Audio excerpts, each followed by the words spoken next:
Oi pessoal, tudo bem com vocês? Nessa aula nós faremos a correção da atividade sobre o Simple Past. Lembrando, o Simple Past é aquele tempo verbal que nós utilizamos para referir-se a situações do passado, ou seja, coisas que já aconteceram, que começaram e terminaram no passado.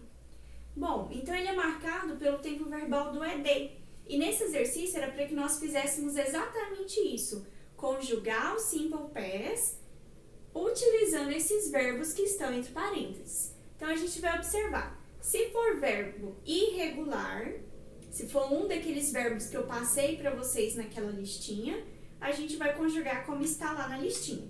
Se for um verbo regular, só coloque ED no final do verbo. Então, vamos lá. O to be, o verbo be, é um verbo irregular. A gente sabe que o passado de be é was e were. No caso, para o pronome I, é was. Então, basta colocar was. E o verbo to be já está conjugado no passado. Ok? Então, eu era uma boa dançarina. They give. Aqui é o verbo give. O verbo dar também é um verbo irregular. O passado de give é gave. Então, basta colocar o verbo no passado e pronto. Aqui, o watch. Watch é um verbo regular, que é o verbo assistir. Então, se é regular, basta colocar ED no final do verbo. Então, eu assisti um excelente filme. Sarah and I study. Study é um verbo regular, então a gente coloca ED.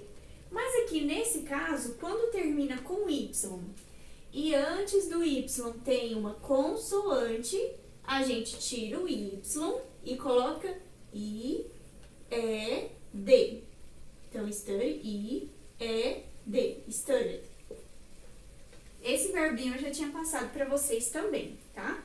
Todos os verbos que terminam em Y e antes do Y tem uma consoante, tira o Y e coloque ED. Agora, atentem-se. Por exemplo, o verbo play. O verbo play termina em Y também. Só que antes do Y tem uma vogal. Quando tem vogal, a gente só coloca o ED. Então, vai ficar played. Ok? Então, o IED é só quando termina com Y e antes tem uma consoante. E no número 2, pediu para que a gente fizesse a leitura da tirinha e identificasse o verbo que está no passado simples. O verbo no passado simples é marcado pela ED. Então, a gente vai procurar o verbo que está com ED. Nesse caso, o verbo com ED é stayed, que é fiquei. Verbo ficar no passado.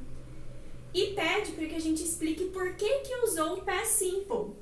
Então, o verbo stayed está no passado simples porque é uma ação que aconteceu no passado e já terminou. Então, essa foi a correção da nossa atividade. Reassistam essa aula quantas vezes forem necessárias e até a próxima aula.